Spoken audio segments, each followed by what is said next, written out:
welcome to another episode of Third Chances. This time I had the pleasure to meet Sandy Gold. She has very interesting story, and I can't wait to talk to her about it. Back in 1986, Sandy was told by 5 neurologists that she had less than a year to live. That's not a very nice prediction, yet she's here today. Years later, 2 doctors said she had to have mastectomy. She declined, and just 5 months later, she was cancer-free. She has written a book titled I Chose Love to help others understand that they have options. Uh, this is very stunning story, and I would love to welcome you, Sandy, to my podcast. Thank you so much. Where are you calling from? Westerly, Rhode Island. Rhode Island, yes, beautiful place there. And you look very healthy. When I I look at am. yes, you are. Thank God. Thank God. Well, you went through quite a bit, and I know that unfortunately these painful diagnoses we are surrounded by them.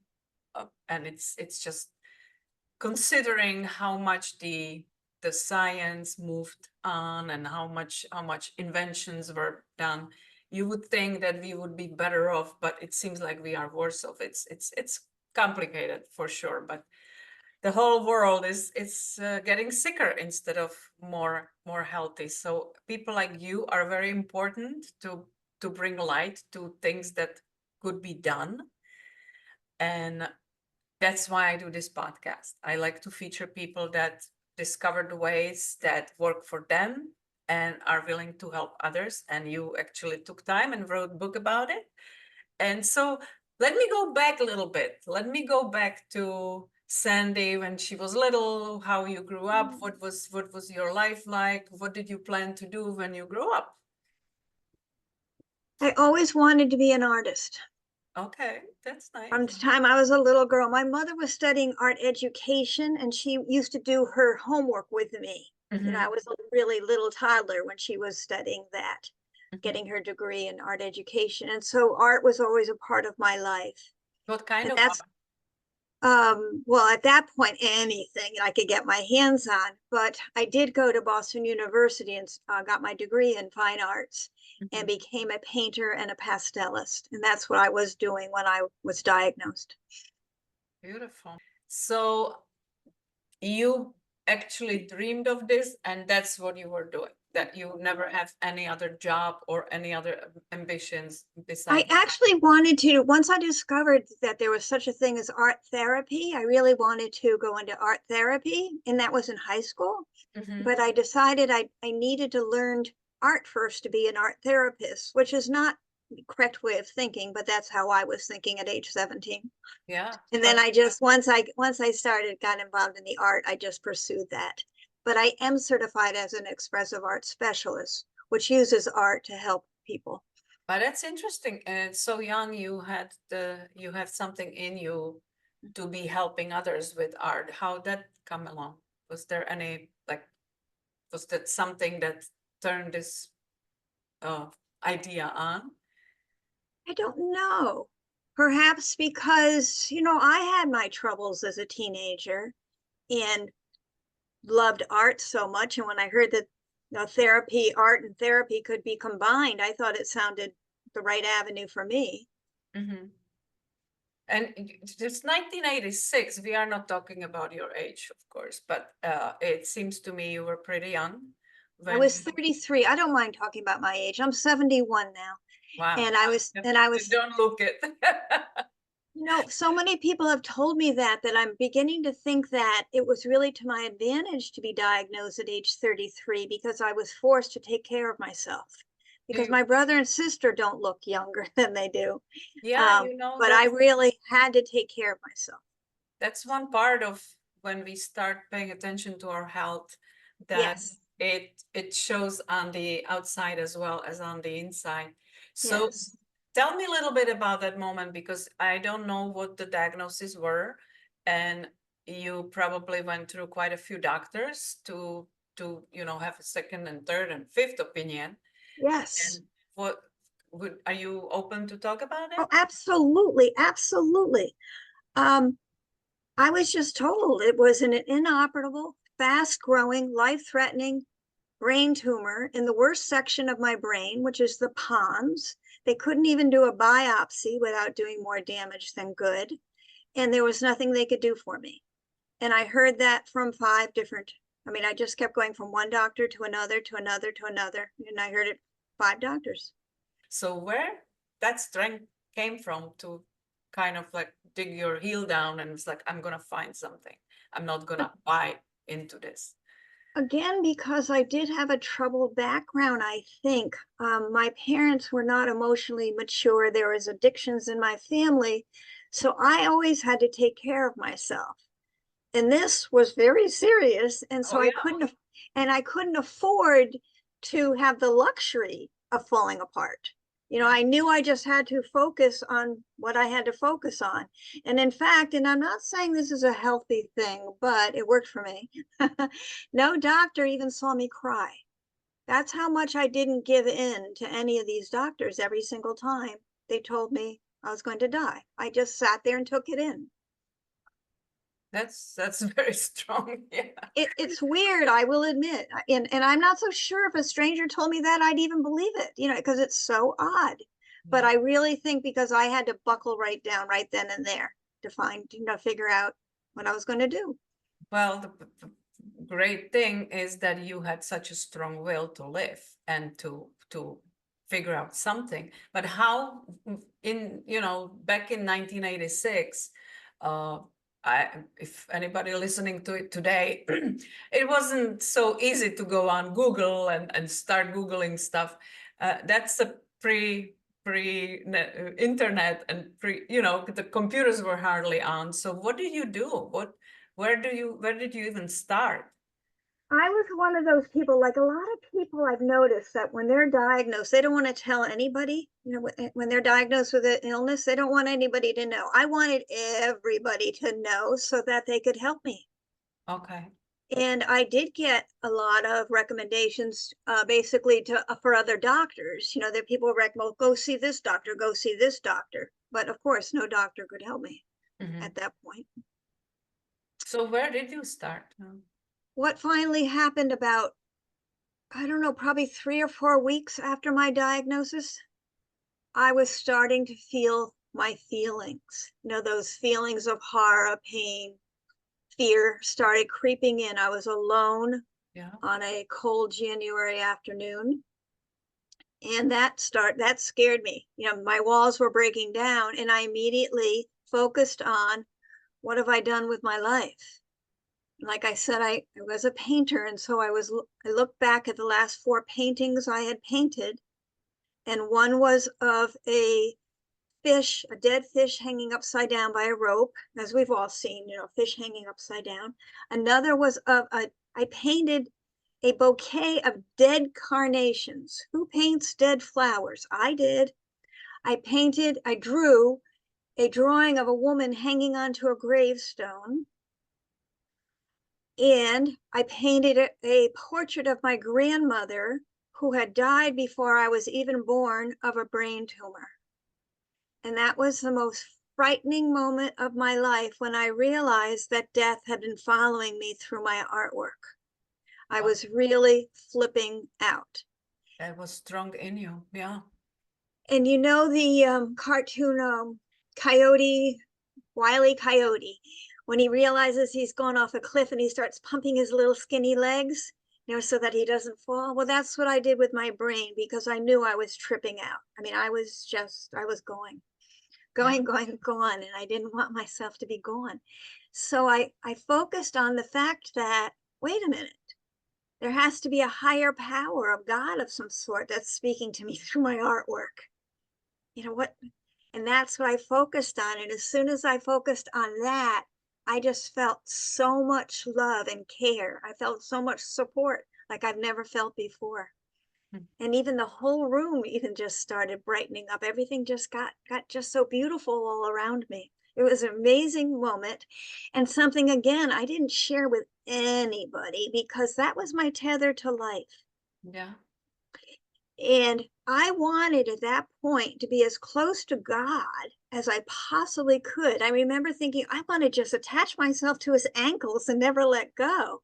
But how do I do that? And immediately I thought the only way I knew how to was through love. And that's when I decided to use love as a guide to guide me through this, Did whether I you, live or died. were you religiously brought up, or did I talk was brought about up it? in Episcopalian, and we did go to church every Sunday, but we were not a particularly religious Mhm, family. mhm. No. I mean, You know, I believed in God. I mean, I strongly did as a child and always have, mhm, but I always knew there was something looking over me. As an example, when I was about 10 years old, I was riding my bicycle along a lagoon very near my house, and I was holding onto a fishing pole, and the fishing hook released from the bottom of the pole, where I was very responsible and put that fishing hook on the bottom of my pole every time. And so when it released, I stopped my bike, but when I stopped, it made the fishing hook swing towards me and it hooked into my eye. ouch. And my girlfriend who I was with ran to get my father, my stepfather at the time. And at the same time, a man heard me screaming and hopped out of a boat and came over and put his hands on my shoulder just as my father was arriving. Mhm. And my father said, "Get your hands off of my daughter." And the man said, "Excuse me, I'm an eye surgeon." Wow. So it was moments like that, that I just always felt, of course this man's an eye surgeon. Right God people sent at him. the right moment. Yeah, that's almost a miracle. Yeah. Really, and things like that always happen to me. Yeah. And Well, had it gone a fraction of an inch more in towards my eye, I would have been blinded. But as it is, I just needed a tetanus shot. that's fantastic. Listen, one thing that caught my attention when you were talking about how you look back and saw your art going the very wrong direction. How, because I'm not a painter. I was actually married to one. Oh, But how can you just kind of touch on when you create, when you stand in front of the empty canvas and you are aware of what you're painting. You how does it come along that you looked back and you realized there is a pattern in very dark thoughts, but as you were creating it, how did it feel to you? it's amazing that it just felt like I was painting any other picture. I think it's amazing that I never put it together because I am somebody that likes to look at patterns in my past. Well, perhaps I do now because of that. Um, But it's ironic that the woman hanging onto the grave, the only reason I even drew her was because it's expensive to hire a model. And so myself and another artist shared the price, shared the, paying a model. And she chose going to a graveyard that day. I didn't even choose that. And I had seen another artist paint a fish hanging upside down that I really like. I really saw the beauty in it for the first time. Hmm, We've all seen those paintings and, they're dead fish, but I saw the beauty and I wanted to see if I could capture that myself. that's really And, fascinating. and the dead carnations, I went away one weekend and when I came back, this bouquet of flowers that I had shriveled and died. And I just, again, I saw the beauty in it and so I painted it. Yeah, that's the thing, because when you are doing it, you see beauty and you don't see the message behind it. And then when you stop yourself and look back, you saw that that's actually a reflection of your soul and your thoughts. And that really caught my attention, because you are the first artist I have on a podcast, and I love it. I was in art, but in different fields, but it's just really fascinating. So we were talking about how, people show up in your life at the right moment by seemingly coincidence. And so now you have been diagnosed and you start fighting for your life. You start fighting and following things that may help you. How did it look like? Actually, I was diagnosed and sent to the hospital the next day. Mhm. And I was angry because I was told there was nothing they could do for me. And I So wanted, why would they keep right, you in the hospital? why are they sending me to the hospital? Why do I have to go? I wanted to enjoy my life. I wanted to go to the ocean. I Mhm. wanted to spend every moment. But I went to this hospital where nobody even spoke to me about the brain tumor. Like the elephant in the room. And it just made me feel so invisible or unimportant, even though I was sent there for tests, which I recognize, I understand the importance of that. But to not even have no, to not even have a social worker or somebody come in and talk to me, it was horrible. It really felt horrible. Or psychologist, or somebody Somebody, help you a little, keep positive or anything. Yeah. but evidently the rules in those days or whatever at this hospital were to not talk about it, which is just not who I am and I don't think is healthy. Yeah. However, speaking about coincidence, I had just fallen asleep having had an angiogram test where you have to keep your legs straight to avoid infection. And a doctor came in leading 6 or 8 interns. And I was so excited because I thought, oh, they're going to talk about my brain tumor as the doctor was reaching for the clipboard Mhm. at the end of my bed. And so I'm studying his face when all of a sudden it went totally white. Mhm. And he put the clipboard back and he started shooing everybody out of the room. And I shouted, hey, my doctor says I'm going to die. What do you think? He said, well, actually, a year from now, they'll have something. They might have something because the MRI was just discovered in 1986. And I said, a year from now, do you really think I'll be alive for a year from now? And he said, no. Very So, uplifting. but he said I know a doctor is doing something up at Mass General, but I don't know his name, but I know the name of a doctor who will. So it's kind of this convoluted way. I found my way up to a doctor in Massachusetts who had pioneered the use of a cyclotron machine, which was discovered during World War II for defense purposes. He was using it every Tuesday to save 7 people from around the world. And And you he literally drilled holes into my face to put a halo around. Well, his assistants did, obviously. And he beamed me. beamed you. What does it mean? Like with radiation, we're beamed. Okay. At that point, it was called radiation therapy. They've since changed the name, but I was beamed. Okay. And it was just for a minute or two on each side. And what that did is it created scar tissue to form over the tumor and which cut off the food supply, which was blood, and it dissipated over it, but it took 2 years. Well, that didn't appear overnight either, so it always is a process. People are impatient, but that's fantastic. Yeah. And The longest 2 years of my life. yeah, well, because you still Yeah. not sure if it's gonna be successful, right? And you Well, still they also told me that um, the treatment itself could kill me, could create problems. Because at that point, they also couldn't tell whether or not it was a angioblastoma or an arterial venous malformation. An arterial venous malformation is a bleeder. And this treatment could make it bleed. And because of where it was, I'd be dead in 5 seconds. And it could bleed at any time on its own, let alone with with the treatment. yeah. So one question come to mind.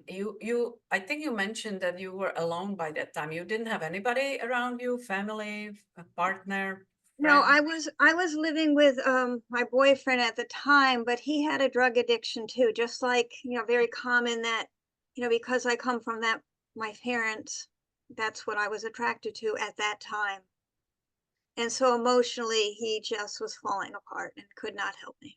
So you didn't have a lot of support. That means you have to find all the strength inside of you to keep going, and that's really crazy. How were you scared during those 2 years? Oh, well, I had to teach myself. I didn't want to die yelling and screaming, help me.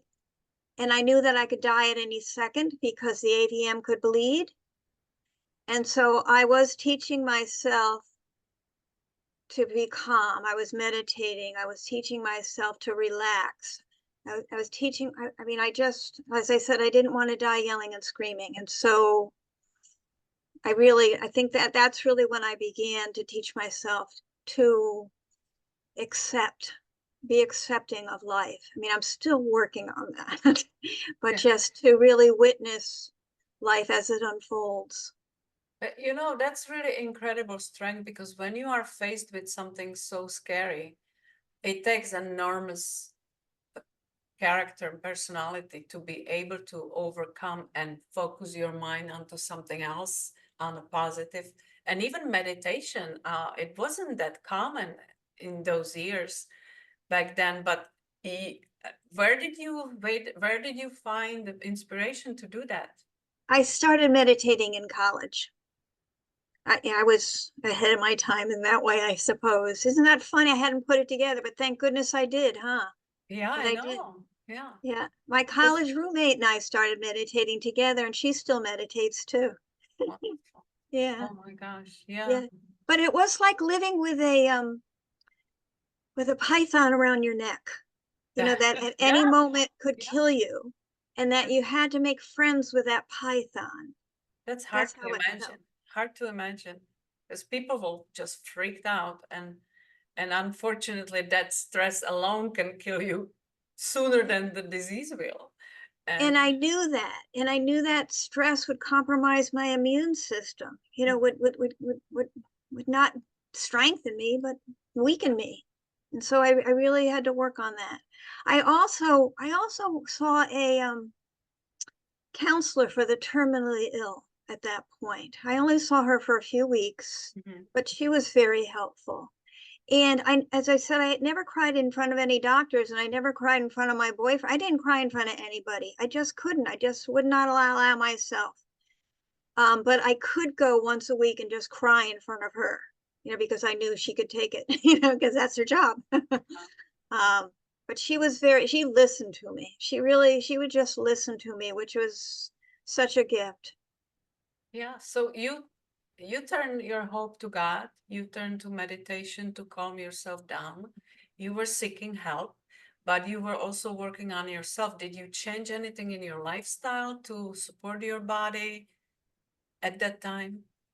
At that point, I'm really surprised that I didn't, because I certainly did before, when I guess I just wasn't ready to, or I wasn't even aware, other than just, I guess I was so focused on not dying at that point, huh? No, but And- it is no, you did everything in your power to stay right, positive and right, hopeful, which is that's 90% of success, really is. Yeah. right, right. I, Uh, I think I was just so focused on, and I think you keep giving me credit for being so courageous, or whatever words you used. But I look at it, if I went in any other direction than I went, I'd fall apart. If I allowed myself at that point to do anything but focus on staying alive and what I can do to keep myself from staying alive, I think I would have. Yeah, yeah, because that's almost Yeah, everybody would just go there panicking. Why me? That's not fair. And people, uh, it takes an enormous strength to keep yourself in check and kind of like harden up. I'm not gonna give up. This is not gonna end here. It is because right. as you know, like we go through life and a lot of tragedies happen. We lose loved ones. We can get ill very, very seriously. Oh, And mm, most people first reaction is panic, or fear, right. and falling apart. So it is very admirable, because you were young, and I mean, if I just compare it to myself, I always thought I'm strong and strong there for everybody else. But I learned these things much later in life, I think, you know, to influence my mindset and not to immediately go what we are kind of pre-ordered to, especially when you came from a family that wasn't very supportive. It's amazing that you found it in you. You just were one tough chick. It's funny that you should say about why me, because a therapist asked me that. Do you ever, want to, get angry at God and say, why Yeah, me?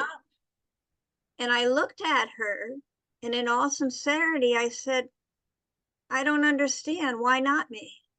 I people didn't asking that. think Yeah. I was any different than anybody else. So I didn't understand. I really didn't understand the question, but I've heard it before, again and again. So I understand why she asked it. Mm-hmm.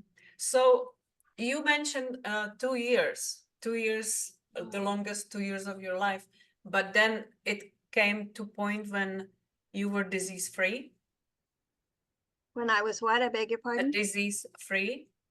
Oh, actually, about a month before the 2 years was up, I was body surfing. And I was moving my arms as quickly as one can as they body surf, and I got an extreme pain in my shoulder, and I passed out, and I almost drowned in the water. Hmm.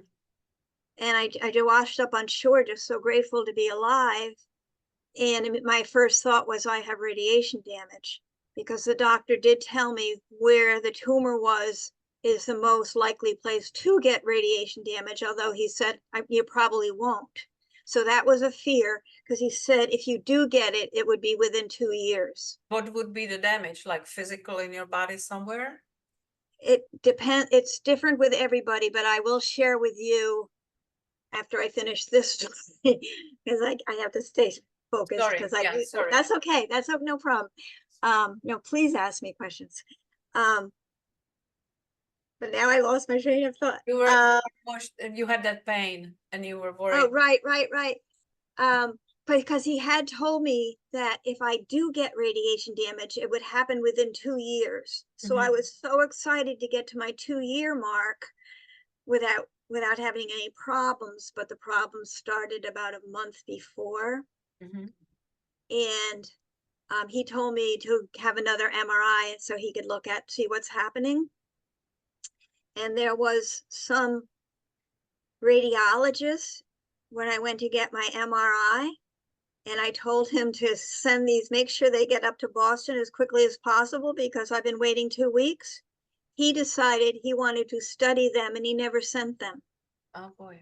Mm. Until I found out. And I won't tell you what I asked, what was wrong with his brain. Anyway, finally, my doctor got them. And at that point, this would now be 1989, they didn't have, they couldn't see that I had radiation damage, but I did, although my doctor told me I didn't. So, of course, I was cheering. Mm. And I was not diagnosed for having radiation damage for 7 years, in which I went back to my doctor, but he had died. And so I was like, now what do I do? And The another doctor doctor, that was giving you the treatment? the doctor that, yes, said he had died. And another doctor laughed in my face and said, it's impossible for you to have radiation damage. It would have happened within 2 years. Hmm. And I said, I really strongly believe I have radiation damage. And I got tested. And a couple of weeks later, this doctor said with a very straight face, I'm really sorry to have to tell you this, Sandy, but you have radiation damage. Good morning. Yeah. Oh boy. So So my what symptoms were the left side of my body was affected. And if you look carefully, one nostril is higher than the other. mm-hmm. And when I talk, one side of my mouth goes higher than the other. And I do have balance problems, which I have improved over the years doing yoga.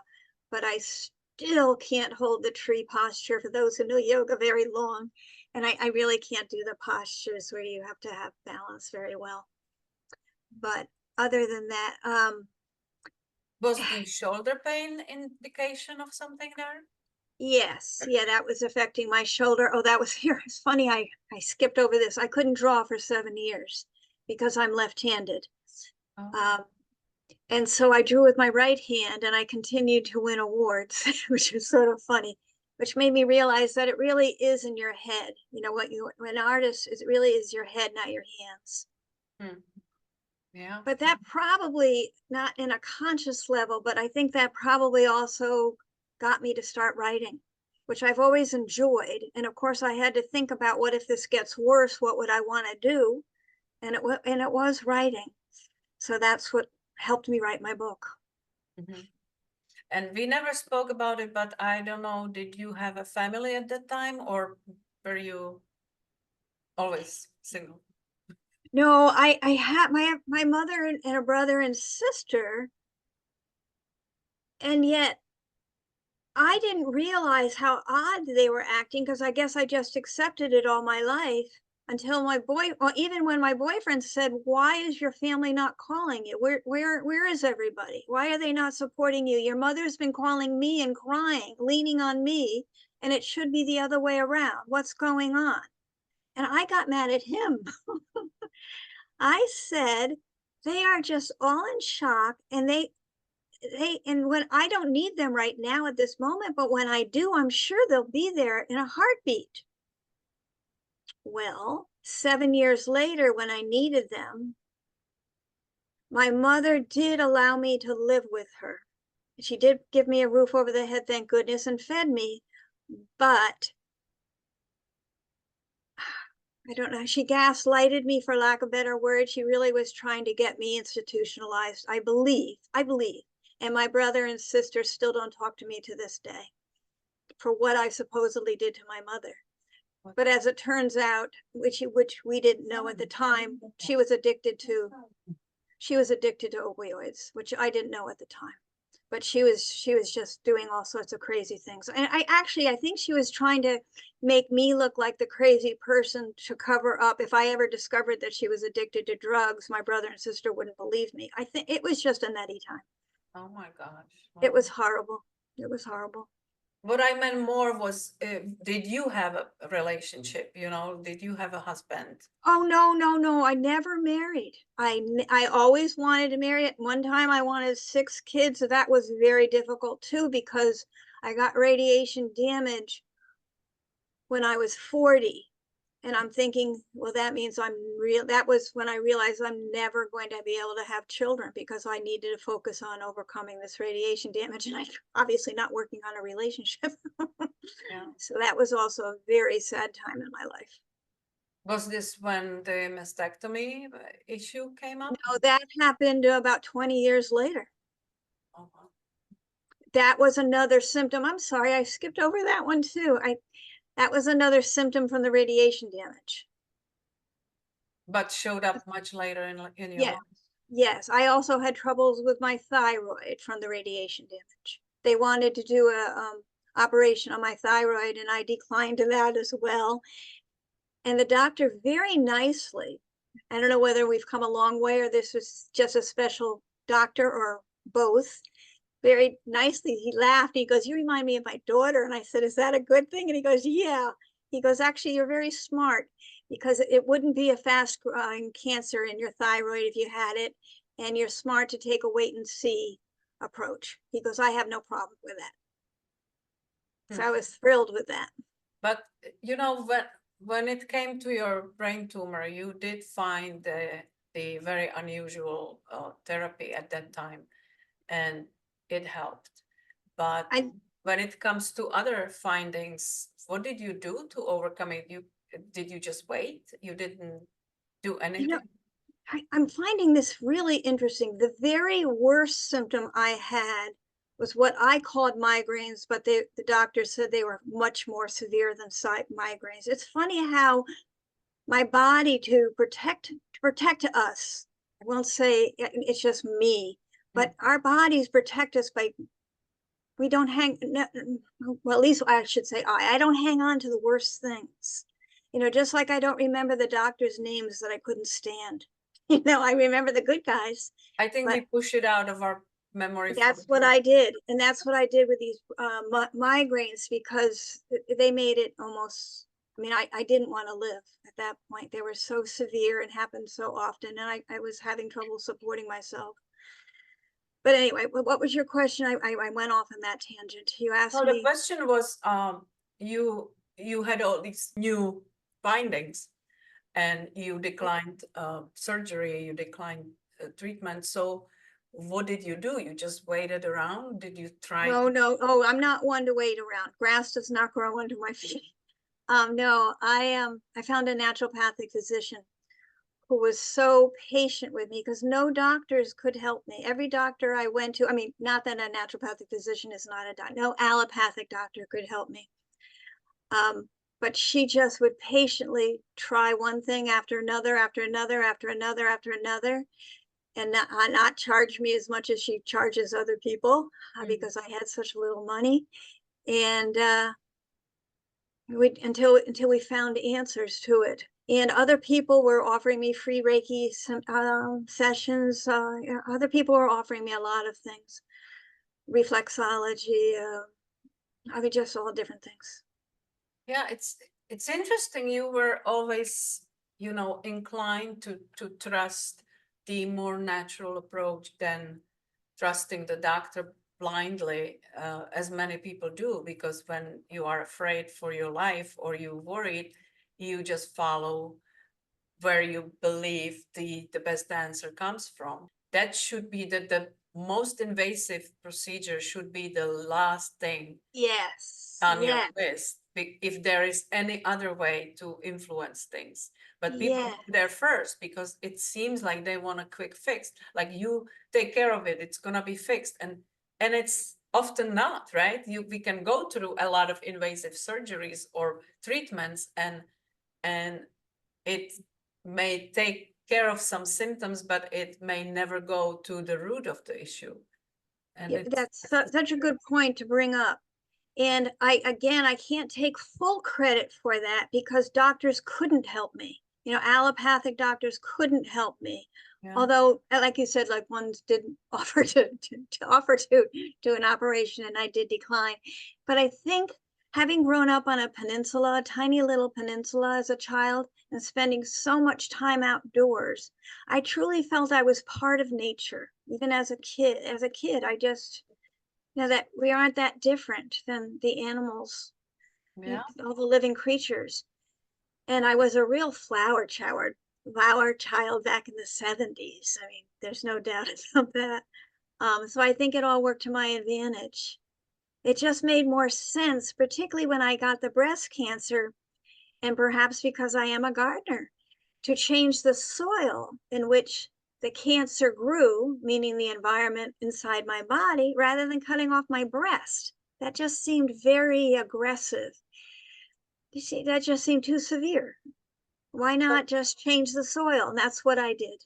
It sounds good, but tell us how, because people that are listening to it, it's like it's very beautifully said, but how do you change soil in your breast, right? I literally found a book. I mean, on my own, I just followed a book that's called Cancer Free, but we're going back many years, and I don't want to encourage people to follow this book necessarily, because I'm sure there are much better ones out today, because so Mhm. many years have passed.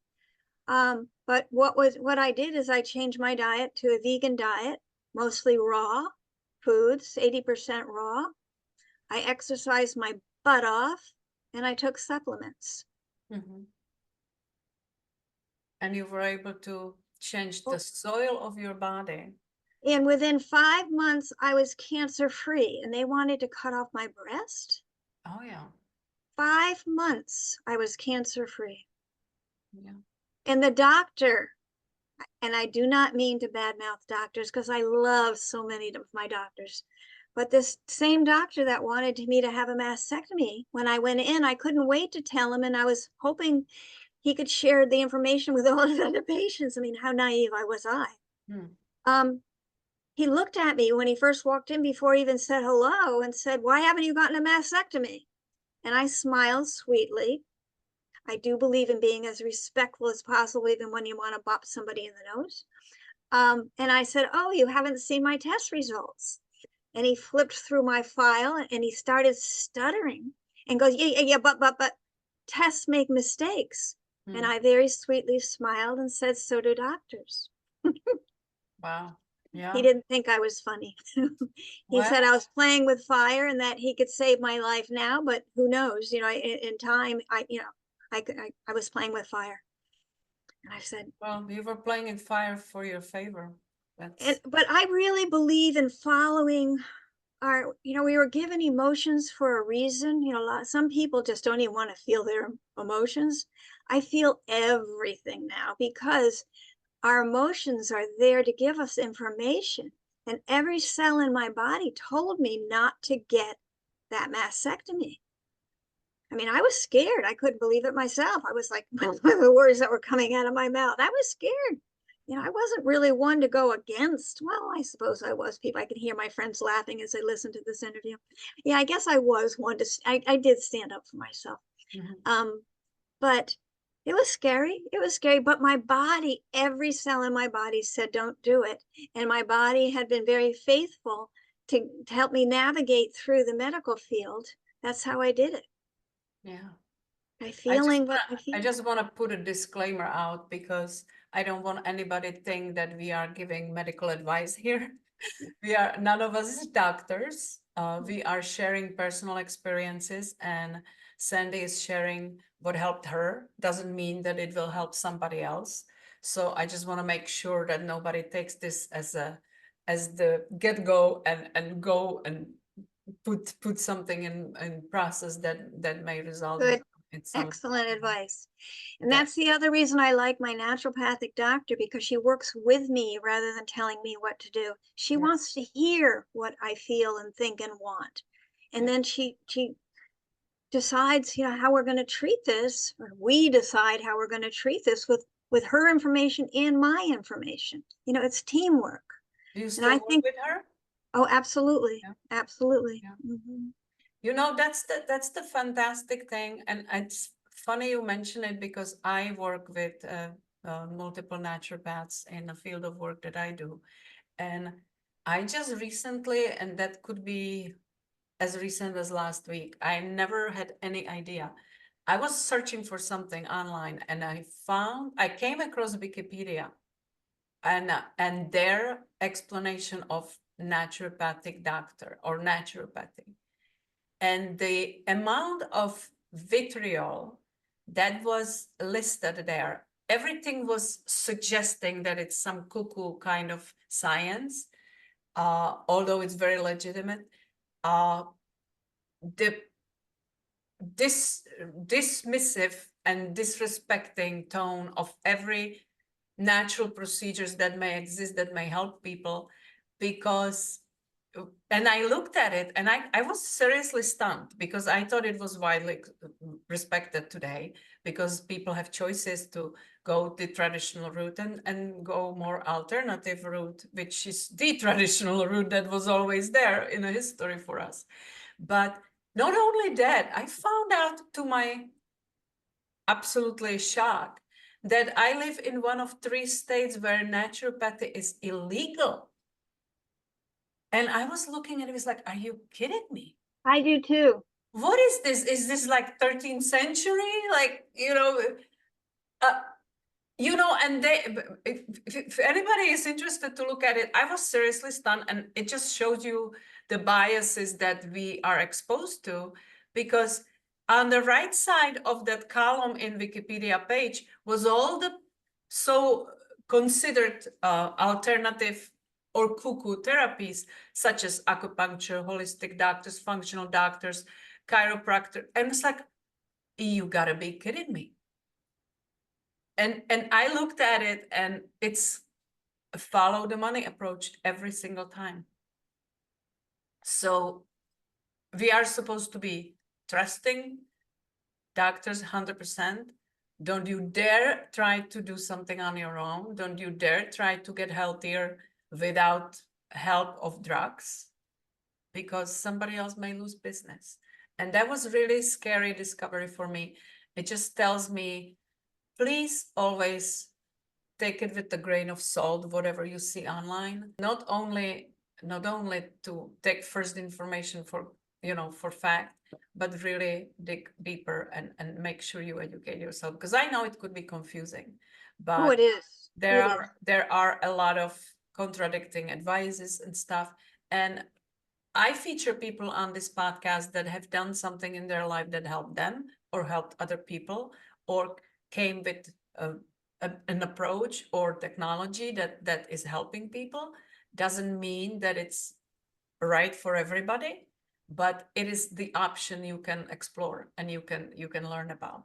And that's the whole point of my podcast. It just came to me when you said about your naturopathic, Yeah. because I love them. And it's the holistic approach to the whole body.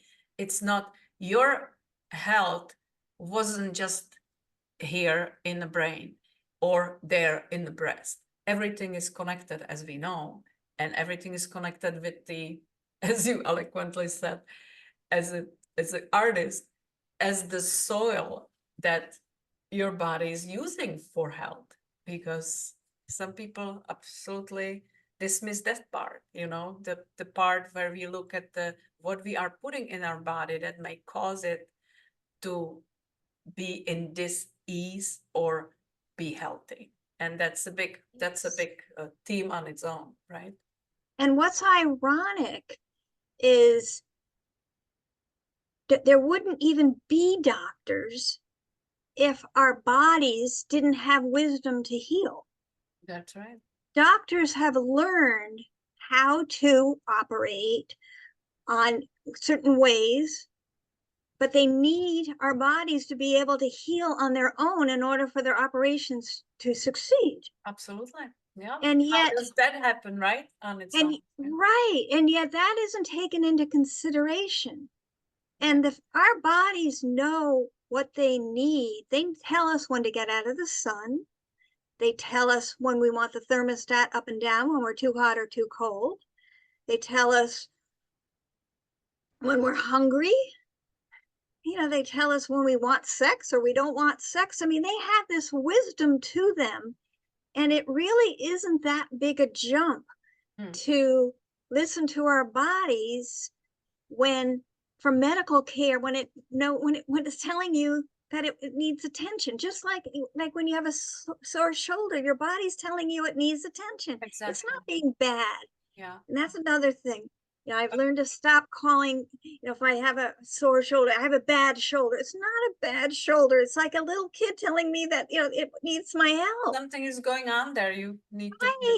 Right, right. And I lovingly care for it rather than getting angry at, my But aches. look at what we do. We take pill to make that symptom go Shut up. So that's like when you have a car and the alarm comes off that something is wrong in the engine, and you bring it to the shop and tell them, just take care of that, just get rid of that alarm, I don't care. Yeah. You need to fix the problem. That's why the alarm is there at the first place. Any pain or discomfort in the body is telling us that something is going on that we may need to pay attention to. But if you just take a pill, or even natural remedies, people take natural remedies for pain, but that doesn't take care of the core of the issue. That just calms the pain down and nothing changes. So that's the scary part. And of course, you don't have to be doctor or scientist or expert to do that. But just, I wish people take care more of themselves than they take care of their pets or the car that I mentioned. I mean, you would not have a nice, beautiful, shiny car that you love and put water in it and expect it to run. You need to put something that actually that car engine needs. So it's the same with the body. And for you, it worked with the vegan diet, and you cleaned up and you were paying attention and you used help and found a great naturopath that actually looked at the body as a whole. And because everything is connected with everything, we say that gut is the most important organ lately. It's Yes, we yes. used to say it's the second brain. Now I think it's the first brain Right, because well, that's actually, yeah, gut gut decides. feeling, a gut feeling. Yeah, sure. I Well, was going to gut say, feeling is a whole different issue. Yes, right. absolutely. And Yeah. the more we listen to our body, the easier it is to understand it. You know, people are forever saying, well, I don't know what my body is saying to me. But the more you really make an effort to listen to it, the Yeah. better you'll understand it. It's just like a baby understanding, a mother understanding their baby's cries. Yeah. That's how I've learned to understand my body in that way. Well, I also think the biggest problem of today's society is that we never sit for 5 minutes quiet so we can actually hear. And it's the constant stimulation with Go, go, go, go, go, go. Right. not Well, I only think, that, but also we scroll on the phone, we yeah, sit in yes, front of computer, TV, music. You are never quiet. And I just had somebody we were laughing about that I was telling her, my best ideas come to me in a shower because I, that's where you are forced to be quiet and the water is calming and you are kind of meditating because yes, you are yes. not distracted with all the outside world. So Your body's taking full advantage of that. That's your body's wisdom right there. Your body's taking full advantage of that opportunity to get your attention. so that's the And thing I that think we the don't live. problem goes Yeah. even deeper than that. I think the core problem is that we were taught, well, at least in my church, growing up, I forever heard it is more blessed to give than to receive. Of course, it was just before they passed the plate, but I had that drilled into my head once a week. Yeah. And we are not taught self-love. And even oftentimes when I speak about it, people get so upset because they think I'm being this selfish, horrible person, or that's what I'm suggesting they be. They No, feel guilty. Yeah. Yeah. what I've discovered is the better I take care of myself, the more love I have to offer others, the more I can do for others. Yeah. And I think that's why people, are go, go, go, go, are trying to distract themselves because there's this feeling inside them that is just not fulfilled. And the only person that can fulfill that is themselves. But Yeah. they don't realize that. Many people just don't realize that. Even I was reading a book on death and dying, and my whole body shook as I read one sentence. And I had to go back again. So I heard that as my body telling me to go back and read that sentence. And I did. And I still didn't understand what I was supposed to be getting. So I read it a third time. And the sentence was, you have as much right to live as anybody else. Even though I was fighting for my life for years before that, so intuitively I knew that, consciously I had to reread that sentence over and over again to make sure I understood that meaning, that I had as much right to live as anybody else. And that was really the beginning of my realizing how I was never taught to love myself. And I really needed to. And it really made a huge difference once I started on that path. You're so right, because I think especially women, we have this guilt feeling that we need to be there for everybody else and we are the last thing that needs some attention or love or care. And a lot of people that I know consider something to do for themselves to go for ice cream or buy something nice for themselves. That's not taking care of yourself. That's that's calming the need for something. But it's really, yeah, it is deep in the society, and we almost feel guilty to take care of ourselves or say no to something that we don't feel like doing because it will, mean more pressure on us. And it is so important to talk about it because that's the old saying, when you are on an airplane and the oxygen mask drop, that you put it on you first so you can help somebody else before you pass out. And that's exactly the whole Yes. point of this, because if you are exhausted, fell apart on the floor, you're not going to be able to help anybody. Right, So right. it is not selfish. It is absolutely fundamental that you make sure that you're feeling all right, because otherwise you can't help anybody else. Right. And you brought up an excellent point of saying no, learning to say no, which was huge also for me. I mean, and so important and so hard. Yeah. But I finally realized that I want people to say no to me, because I don't want to be with somebody that doesn't want to, you know, if I ask somebody if they want to go to the movies, I want them to say no if they don't want to be with me, you know.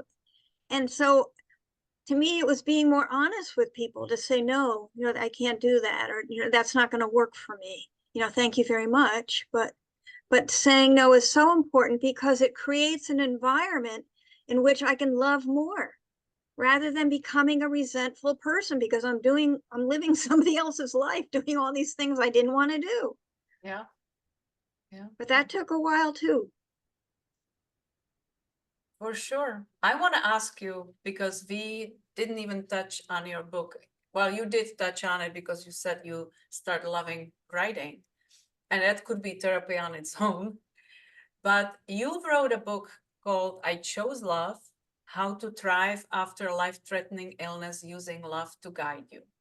What was this experience about, and what drove you to start writing? I knew right away, as soon as I was dismissed from that hospital, that I wanted people to know and not experience what I experienced in that hospital, with nobody talking to me about the brain tumor. And then just dismissing me.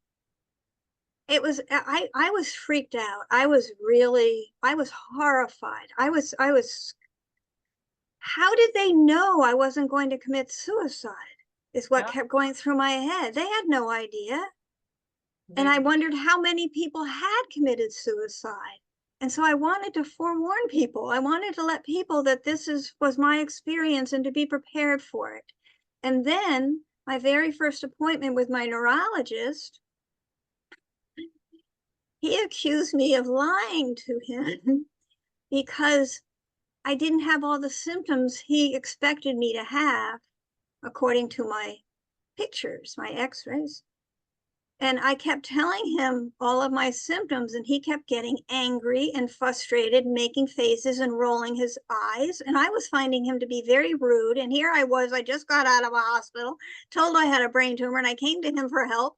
I mean, it was not a good situation. Lying what? Like, he thought I was holding back the symptoms. I wasn't telling him all of my symptoms. And he turned to my then boyfriend and said, "Is she telling the truth?" And thank goodness he confirmed that I was telling the truth. my God. But I wanted to let people know that this is what they could be in for. Because again, I kept thinking of, you know, people committing suicide, you know, because it was really a horrible, horrible experience. But I turned it around and realized, wait a minute, that doctor is telling me that my body is stronger and handling this situation better than most people that he has ever seen in the last 20 years.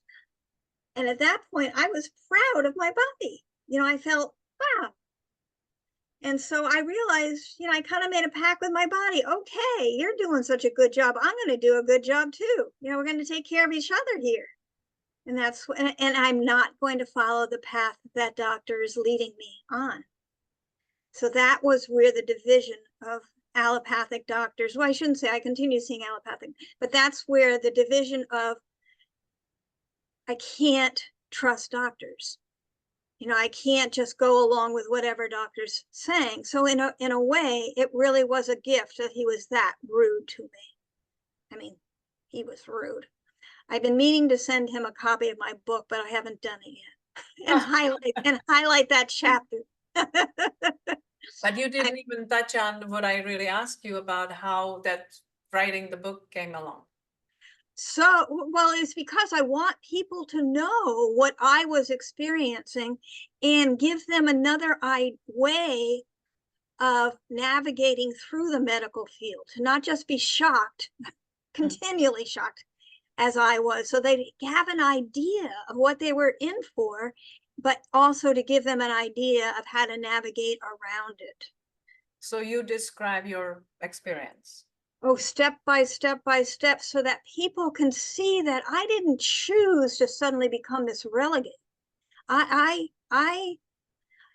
believe most people who read my book would have made the same choices I made. I believe if they were in my position, having seen what I've done. However, I also say in my book, don't choose what I did.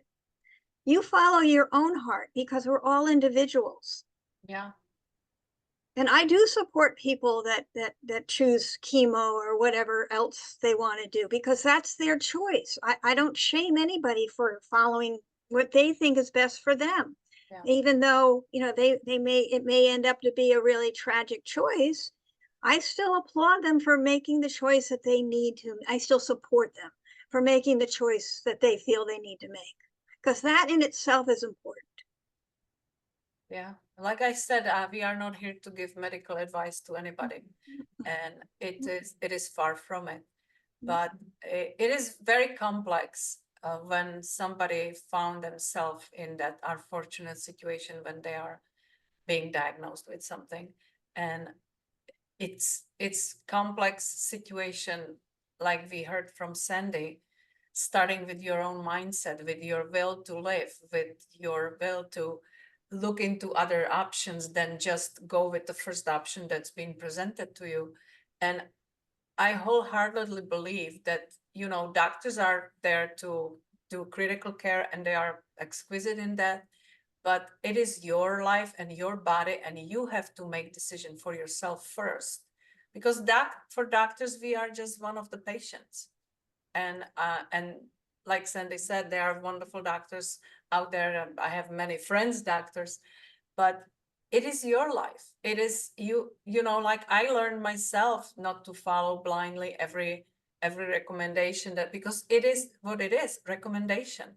It's up to you to make decision that is right for you.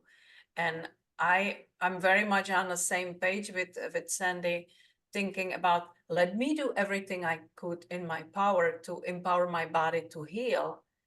And if that doesn't work, because that's not so dangerous than going for something that doctors recommend, because that never comes without side effects or huge risks.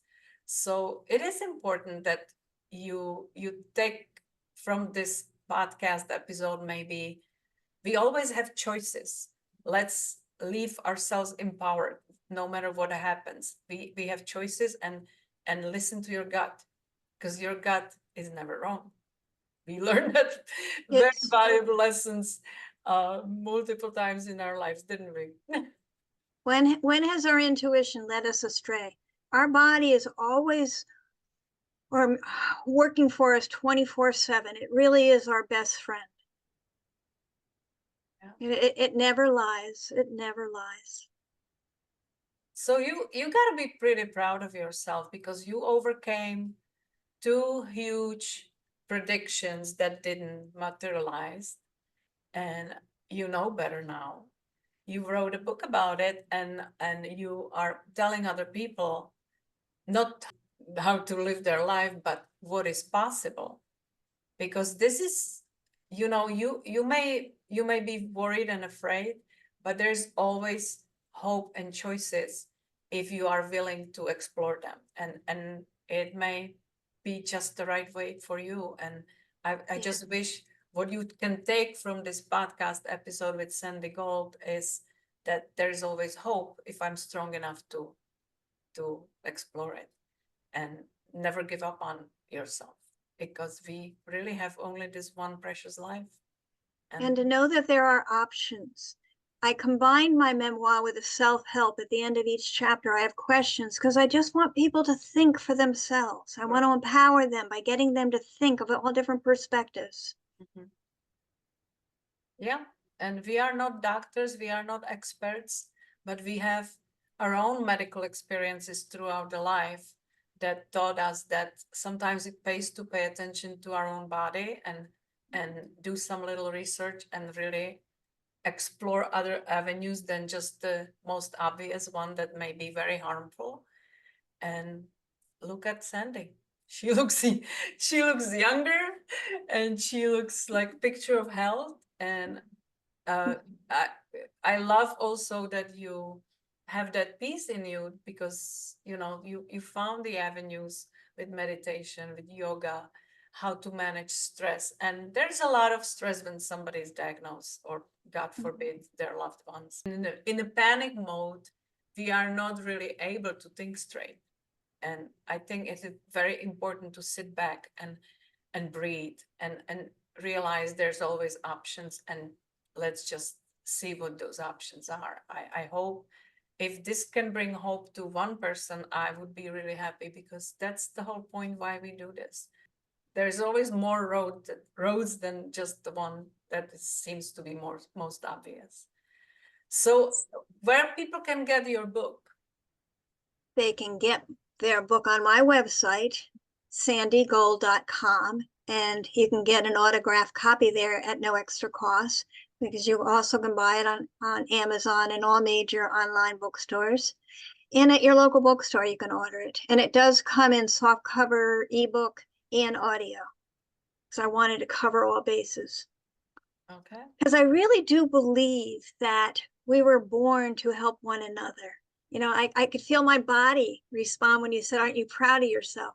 And I was sitting here for a moment trying to think, why did my body respond like that?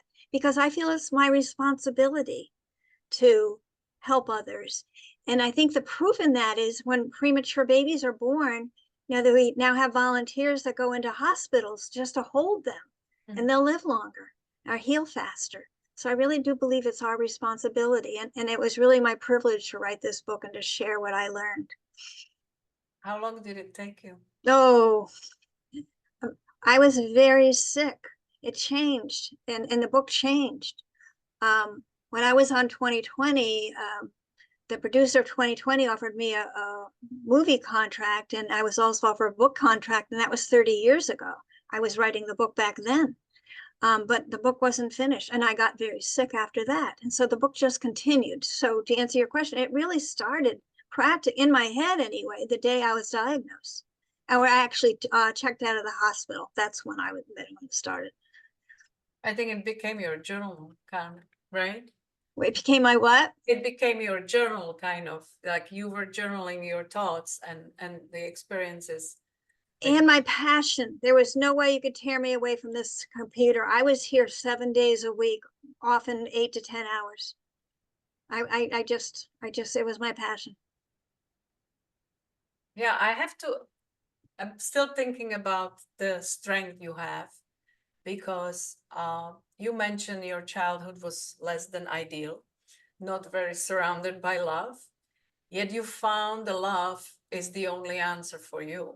And many people will just turn bitter or use as an excuse to, oh, I am like this because I didn't have love when I was little, or I came from dysfunctional family.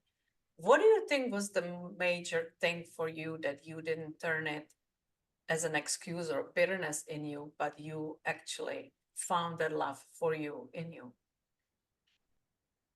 Yeah, I really don't even know how to answer that, because that wasn't even on the radar. And I did feel love as a child, and I think I was, but my survival technique was just to see love everywhere as a child, and just to see the best in everybody. And I think that's another reason perhaps why the universe or God gave me the brain tumor, because I had to learn to be more discerning. I had to really grow up and just really see people for who they are and love them anyway, but not to bare my neck to everybody as I was doing. But I was just a happy kid, I think. And it didn't feel like it was my time when I was age 33 to die. I knew I was to fight this. I was to overcome this in some way. It was just a matter of finding out how. I just knew. I don't know how, my body told me, I guess. It's an amazing story, Sandy. I'm really glad we had this time to retell it. And I would encourage everybody, if they like Sandy's story, to get the book and just go to more details about it. People are calling it a page turner, which is highly unusual for a nonfiction book. I just had to get that in there. It's not a dreary, oh my God, I'm dying book. It's a Right. page Yeah. turner. Yeah. No, it's a beacon of hope, I think. I feel it from your whole presence. You are, you are not somebody who will be questioning, being negative about things. You are always looking for the lesson from it that can help others, which is absolutely a spectacular personality to have. Oh, That's thank probably you. why you were chosen to survive all that, because you were never bitter about it. Oh, I was scared and I had my moments of bitterness, but moments. And I also want to tell people to feel their anger, feel their bitterness, feel because they have every right to feel it, but Yeah, don't get drowned in it. that's what I mean, because I have people in my life that are holding grudge 50 years, and they created all kinds of medical issues in their body because of that. It's stress and the blame and it's really not healthy. And like I said before, we only have this one life, and the forgiveness is huge for people to be able to approach, but it is forgiveness for you. It is not the excuse for whoever ever in your life may have done something to you. It's not to excuse that behavior, it's to give you a peace of mind. Right. And also don't forget to it. I'm trying to say forgive, but don't forget. And That's people right. think that's such a horrible thing, but you don't want to leave yourself open to be hurt again. Yeah. So forgive them with, with all your heart, but don't forget what that person is capable of doing and protect yourself from that. Yeah. How did There's you, a I'm big turning the tables on the interviewer. How'd you get so smart? How'd you get to know all that you know? I definitely didn't have it in me when I was 33. I was that go, go, go, go and deal with consequences later. And yeah, I don't know, because I have, uh, I was always kind of that strong and taking care of everything. And I believe that's the way it's supposed to be. And eventually I had my own medical challenges, and it got to a point when I felt like, what am I doing with my life? There gotta be more than this. I am just like, putting out the fires, which is paradox because my father was a fireman. I always put it together like, okay, I'm putting out the fires. But I started feeling that there gotta be more to life. And I was blessed with wonderful husband that was very thoughtful and very um, educated. We were discussing, deep philosophy and history and people, and putting the dots together. And that expanded my horizons as well. And eventually, around really late in my life, around 2005-ish, maybe, I started feeling that I was always a learner. I always loved to learn new things. I was reading, and that was my passions. But I felt like I need to know more. Why? What is about this life? What am I meant to do? It cannot be just going to work and making money and spend them, pay bills, and do it all over again. So I was looking for deeper meaning, and I started following some teachers that resonated with me, and eventually it lead to when I got my third surgery that really left me with painful side effects. I lost my job. Suddenly I was forced to be quiet, and from the extreme busyness, I was home alone with my thoughts, and I started, like you, writing. I started creating, and I started thinking about the deeper meaning of life. And eventually it turned to be the coaching offer that came from one of the teachers that I was following. And I was thinking, maybe this is my answer, because now it combines my all experience, the pains, the lessons, and the mind, that the personal empowerment, personal development. It all made sense. And I could write, I could speak, I could do podcasts like this. I didn't think about it then, but it kind of came naturally. Because I used to be editor-in-chief back in Czech Republic a really long time ago. And it was one of my biggest pleasures to get it to interview somebody like you. and just hear the story and put it in front of people that they can draw their own lessons from it. So it all started making sense, and that's where I found myself. Yeah. Excellent. Excellent. Thank you for sharing that. Yeah. Well, Sandy, this was a really, really pleasure for me. And I would love to give you an opportunity to maybe part ways with one wisdom that you would like to put out there for our listeners to, when there may be somebody sitting facing some decisions or options.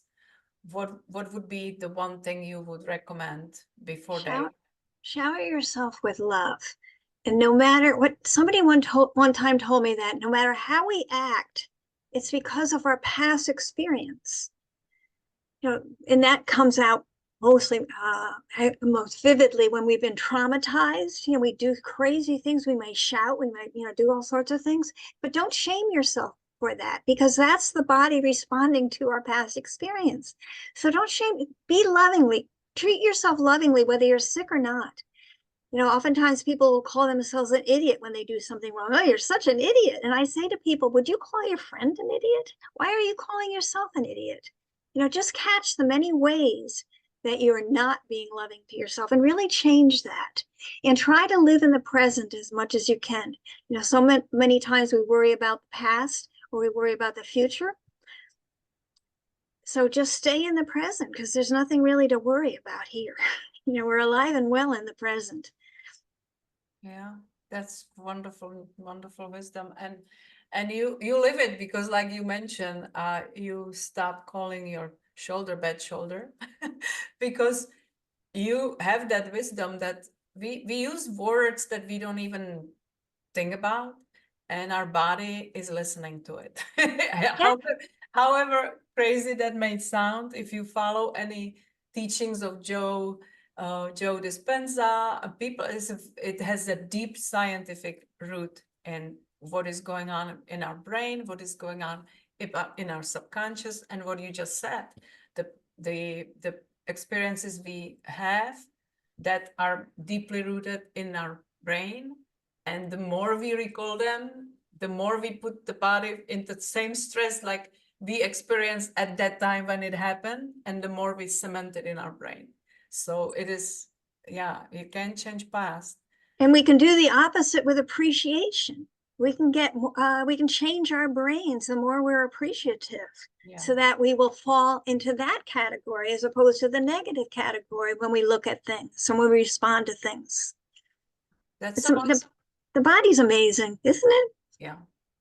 I think that's the one thing that really helped me shift a lot of things for me, when I learned that simple act of gratitude, what you just said, the appreciation. Because when you are in a worse mood, something just like you got a bad news, or somebody made you mad or whatever, you got pissed in the car because somebody cut you off, and if like years back, it would ruin my whole day. I would be recalling that experience. I will be mad, getting madder and madder and madder.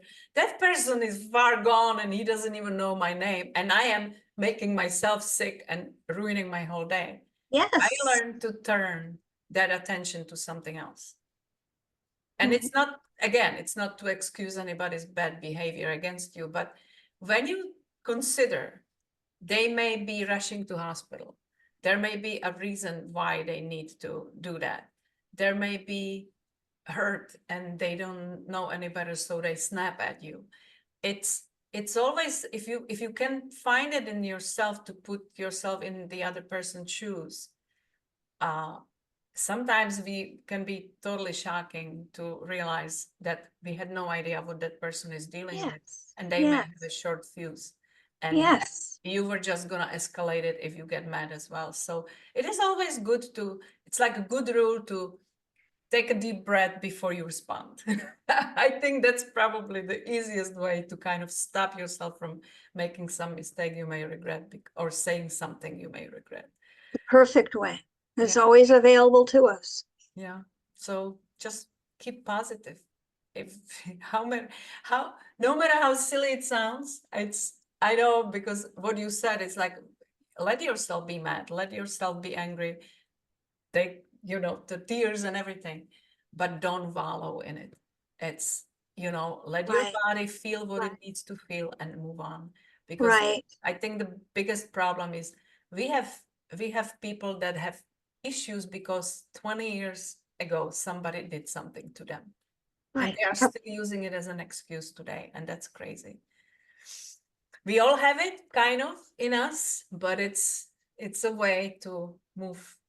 It's also lack of self-love because you wouldn't be carrying that weight for that many years if you really were, loving yourself. Yeah. That's how I look at it now. When I used to get, angry or annoyed with people, it's just lack of self-love. You're right. You're right. And it's as simple as that. And you know, it may sound silly for some people, but when you stop and think about it deeply, if you let somebody treat you badly, it's lack of self-respect, lack of love, or lack of confidence. That it's everything is related to love, and Mhm. love is Mhm. the answer. It truly is. That's why I wrote a book about it. That's correct.